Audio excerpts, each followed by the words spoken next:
안녕하세요. 주님의 마음을 받는 중요한 시간 주마중입니다. 어제는 어떠셨습니까? 어저께도 여러 가지 일들이 있었겠죠? 요즘에 어려운 시절을 지나가고 있습니다. 더욱더 우리에게는 주님이 필요합니다. 어려운 날을 주님으로 인해서 아름다운 날로, 감사의 날로 변화시키는 우리 주마중의 모든 식구들 되었으면 좋겠습니다. 그러기 위해서 주님의 말씀을 받아야 되겠죠? 신명기 3장 22절 말씀입니다. 신명기 3장 22절 말씀. 너희는 그들을 두려워하지 말라. 너희의 하나님 여호와께서 친히 너희를 위하여 싸우시리라 하였노라. 아멘. 한 번 더 보겠습니다. 너희는 그들을 두려워하지 말라. 너희의 하나님 여호와께서 친히 너희를 위하여 싸우시리라 하였노라. 아멘. 네, 오늘은 쉬운 성경 버전으로 먼저 나누겠습니다. 그를 두려워하지 마라. 너희 하나님 여호와께서 너희를 위해 싸워 주실 것이다. 아멘. 새번역 버전입니다. 그들을 두려워하지 말아라. 주 우리의 하나님이 너를 대신하여 싸우실 것이다. 아멘. 오늘 이 말씀과 함께 같이 보면 좋은 책이 있어서 소개시켜 드립니다. 저희한테서는 처음 출간하시는 분이신데요. 지현호 선교사님의 친간입니다. 광야훈련학교. 제목 심플하죠? 광야훈련학교. 광야훈련학교를 치열하게 통과하신 지현호 선교사님이 우리 후배들을 위해서, 뒤따라오는 그리스도인들을 위해서 광야훈련학교를 어떻게 잘 통과하고 졸업할지에 대한 자세한 안내가 들어가 있습니다. 인생 가운데 만나는 많은 광야들, 또 고난들을 어떻게 풀어가야 될지 그 현장을 직접 경험하고 승리한 우리 지선교사님의 고백입니다. 이 책 가운데 나눌 좋은 글이 있어서 또 나누겠습니다. 제목은요, 막힌 담을 통과하는 4가지 방법. 이집트 애굽에서 탈출한 이스라엘 백성은 홍해라는 큰 바다 앞에 서게 됩니다. 뒤에서는 이집트의 가장 강력한 군대가 쫓아오는데 앞에는 바다가 가로막혀 있어 진퇴양난의 상황이었습니다. 두려움과 공포가 밀려올 수밖에 없는 순간이죠. 홍해 앞에 서 있는 이스라엘 백성처럼 인생에서 앞이 막힌 상황을 만날 때는 어떻게 행동해야 할까요?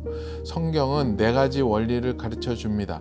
저는 한때 극심한 압박과 스트레스 속에서 극단적인 선택까지 생각했으나 하나님의 은혜로 중요한 깨달음을 얻게 되었습니다. 어머니가 인생에서 가장 비참하고 힘들었을 때 예배자의 자리를 지키신 것처럼 저도 집으로 달려가 가정 예배를 다시 드리기 시작했습니다. 일주일에 한 번 드리던 가정 예배를 마음을 다해 3번, 5번, 그리고 결국 매일 드리게 되었습니다. 우리 가족 모두는 일주일 내내 하나님을 예배하며 하나님이 주인 되시는 삶을 살게 되었습니다. 3개월 동안 예배를 드렸지만 문제들이 즉시 해결되지는 않았습니다. 그러나 하나님은 우리 마음속에 있는 진짜 문제들을 해결해 주셨습니다. 하나님과 우리 가정 사이의 관계 가운데 있던 장애물들이 하나씩 제거되기 시작했습니다. 관계 문제 가운데 주인이 되려 했던 나의 우상들, 재정 문제 가운데 자족하지 못하고 하나님을 신뢰하지 못했던 마음, 건강 문제에서 하나님이 주신 생체 리듬을 무시하고 내 방식대로 살았던 습관, 교육과 진로 문제에서 하나님보다 내 머리만 믿고 근심했던 태도, 이 모든 것을 회개하는 시간이 필요했습니다. 그런 가운데에서도 저는 자기 자리를 지키는 첫 번째 영적 전략을 실천했습니다. 크리스찬 학생으로서 크리스마스 시즌이라는 특별한 때에도 학업의 자리를 떠나지 않고 최선을 다했습니다. 비록 성적은 좋지 않았지만 포기하지 않고 제 자리를 지켰습니다. 하나님의 약속을 붙드는 2번째 영적 전략도 실천했습니다. 절망적인 상황에서도 내가 결코 너희를 버리지 아니하고 너희를 떠나지 아니하리라. 히브리서 13장 5절 말씀을 붙들고 눈에 보이는 현실보다 하나님의 약속에 집중했습니다. 그리고 믿음으로 침묵하는 세 번째 영적 전략을 따랐습니다. 불평과 원망 대신 학교 주차장 가장 구석진 곳에 주차된 제 차 안에서 홀로 울면서 기도했습니다. 가족들을 낙심시키지 않도록 그들 앞에서가 아니라 제 개인 기도 시간에 모든 상한 감정과 아픔을 토해내는 토설 기도를 드렸습니다. 이것이 바로 여호와께서 너희를 위하여 싸우시리니 너희는 가만히 있을지니라 는 말씀의 실천이었습니다. 바로 그때 놀라운 일이 일어났습니다. 그 차 안에서 기도하고 있을 때 학교에서 $1,000의 장학금을 준다는 이메일을 받은 것입니다. 비자 연장을 위해 교수님이 추천서도 써주셨습니다. 더 놀랍게도 C와 F로 가득한 성적표에도 불구하고 학교 모범생으로 선정되어 $3,000의 추가 장학금까지 받게 되었습니다. 홍해가 열리기 시작한 것입니다. 학업과 재정, 비자 문제가 하나씩 해결되었습니다. 그 뒤에도 3년짜리 비자를 더 받게 되었고 필요한 재정도 채워졌습니다. 장학금으로 캐나다에서 중국까지의 단기 선교 여행 비용 $3,000까지 정확히 충당할 수 있었습니다. 이 경험을 통해 저는 홍해를 건너는 영적 전략이 실제로 작동한다는 것을 깨달았습니다. 자기 자리를 지키고 하나님의 약속을 붙들고 믿음으로 침묵할 때 하나님은 그분의 방법으로 그분의 때에 홍해를 가르고 길을 만들어 주십니다. 이 경험 후에 저는 무엇을 했을까요? 가장 먼저 하나님께 감사와 찬송을 드렸습니다. 이것이 바로 네 번째 전략입니다. 안타깝게도 문제가 해결된 후에 많은 사람이 하나님께 영광을 돌리기보다는 다음 문제의 해결에 바로 뛰어듭니다. 이스라엘 백성도 홍해를 건넌 후 얼마 지나지 않아 광야에서 다시 불평하기 시작했습니다. 감사하지 않는 마음은 우리의 시선을 하나님에게서 문제로 돌려놓습니다. 감사는 단순한 예식이 아니라 우리 공동체의 영적 건강을 지키는 중요한 습관입니다. 하나님께서 많은 은혜와 기적을 베풀어 주셨는데도 하나님께 감사하지 못하고 감사가 인색한 사람이 되면 안 됩니다. 우리 하나님께 제일 먼저 감사해야 합니다. 하나님이 하셨음을 노래해야 합니다. 하나님이 영광 받으시는 곳에서 우리 인생의 변화가 시작됩니다. 아멘. 그래요. 우리 인생을 살다 보면 넘을 수 없어 보이는 막힌 담들, 거친 것들이 보일 때가 많이 있습니다. 나로서는 도저히 저기를 뚫고 지나갈 수 없다라고 인간적인 생각을 많이 하죠. 말씀에서는 계속 이야기합니다. 그런 고난과 어려움, 광야의 상황이 닥쳤을 때 너희는 하나님을 바라보라. 주님만을 의지하라라고 계속 이야기합니다. 그 막힌 담, 건널 수 없는 강을 만났을 때 우리에게 가장 먼저 밀려오는 감정이 있는데요. 그거는 두려움인 것 같아요. 이건 내가 못 넘을 것 같아.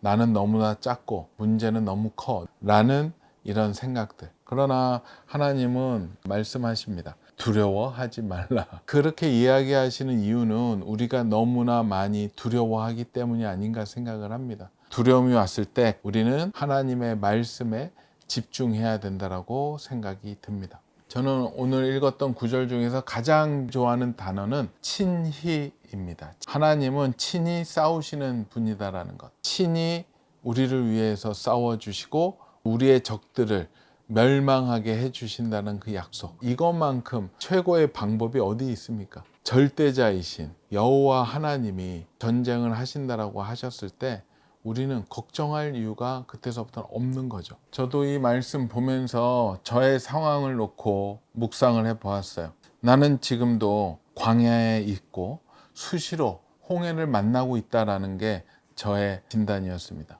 이 부담스러운 홍해와 광야를 어떻게 통과할 수 있는가를 놓고 항상 기도하면서 주님의 뜻을 따르려고 합니다. 중요한 것은 그 어려운 상황을 보는 믿음인 것 같아요. 믿음이 있으면 하나님을 신뢰하게 되고 또 말씀으로 이것을 보게 되고 주님 앞에서 부르짖으면서 기도하면서 주님의 그 다음 단계를 기다려야 되지 않을까 생각해 보기도 했습니다. 저도 이런 적이 있었던 것 같아요. 외부의 공격 때문에 굉장히 두려움에 휩싸였었던 적도 있었죠.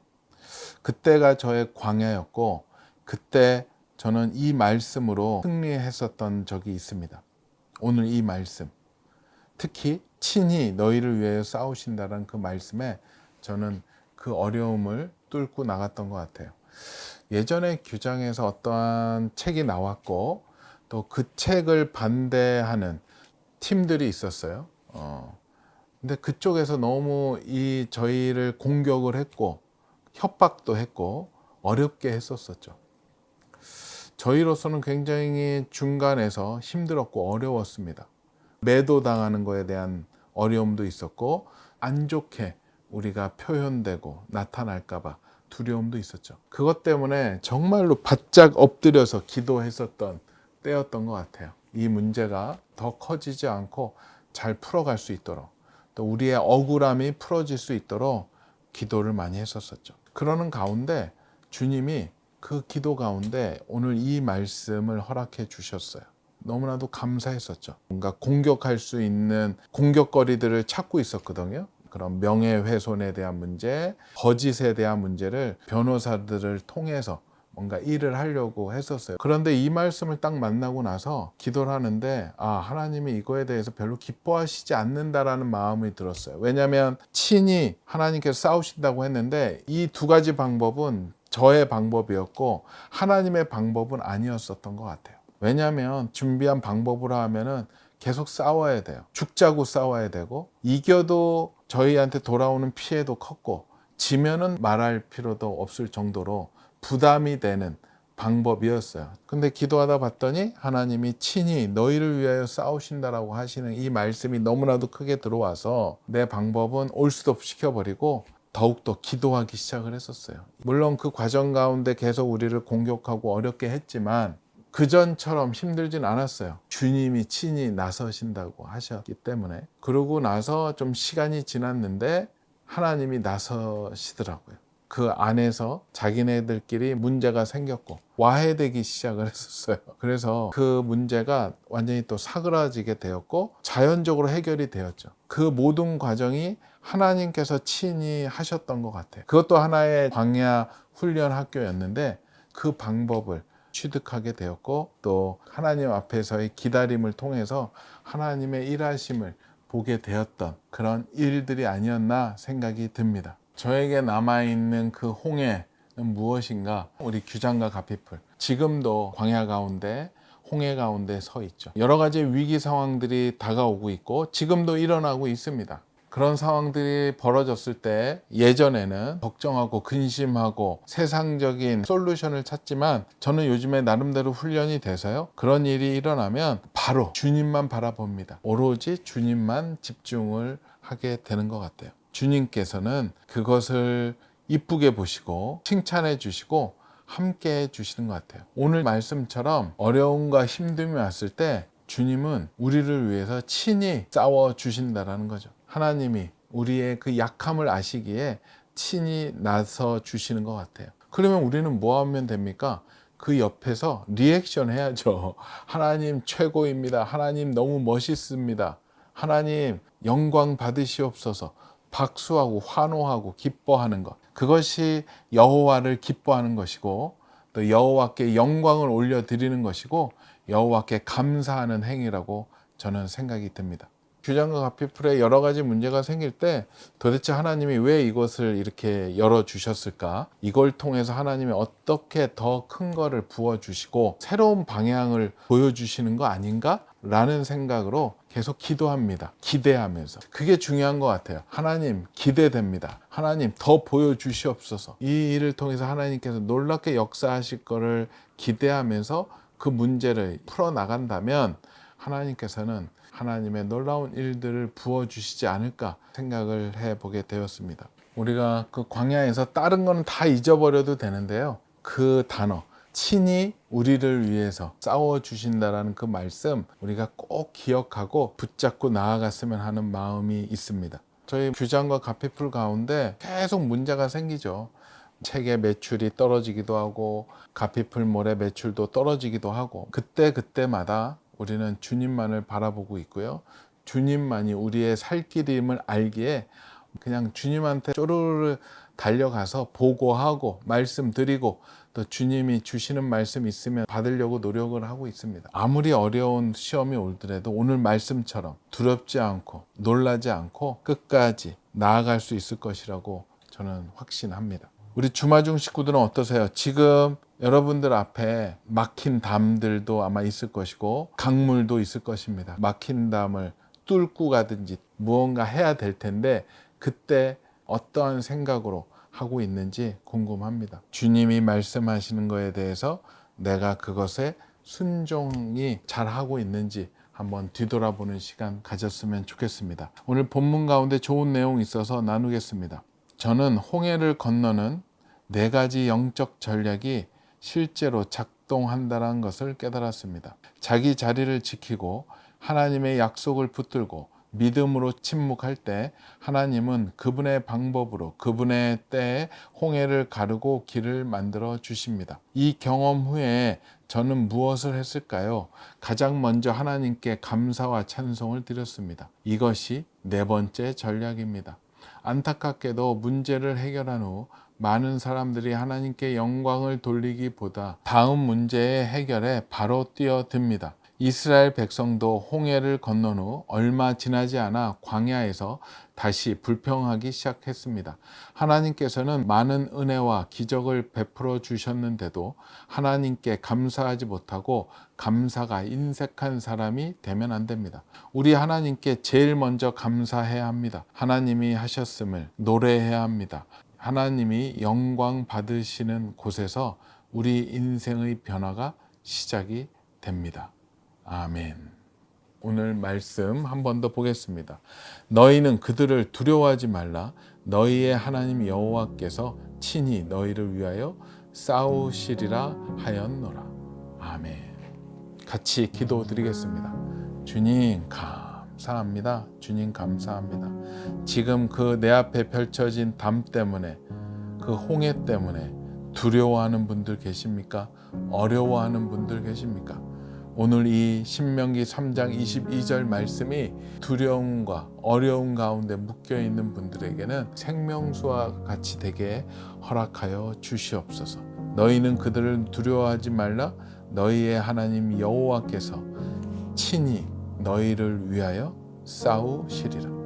주님, 이 말씀이 우리의 인생 가운데 그대로 일어나게 허락하여 주시옵소서. 그 일들을 통하여 정말로 하나님께 더욱더 영광 돌리는 저희에게 허락하여 주시옵소서. 감사하오며 거룩하신 예수 그리스도 이름으로 기도합니다. 아멘. 그래요. 이 말씀 절대 뺏기면 안 되는 말씀이죠. 어떤 어려움에서도 이 말씀이 통용이 됩니다. 고난받고 있는 분들, 어려움에 있는 분들, 막막한 분들, 회복이 안 되는 분들, 이 말씀으로 기도하고 선포하고 믿고 나아간다면 하나님이 이 말씀대로 우리에게 행하실 줄 저는 확신합니다. 네, 오늘 댓글에는 무엇을 내가 두려워하고 있고 또 그 두려움에 있어서 하나님이 어떻게 대신 싸워주고 계시는지, 하나님이 친히 나를 위해서 어떤 일을 하고 계시는지를 나눠줄 수 있다면 또 그 글을 보고 더 많은 은혜가 흘러갈 것이라고 생각이 듭니다. 꼭 함께 참여해 주셨으면 감사하겠습니다. 그래요. 오늘도 주님 앞에서 두려움 없이 오직 믿음으로 나아갔으면 좋겠습니다. 오늘도 블레싱.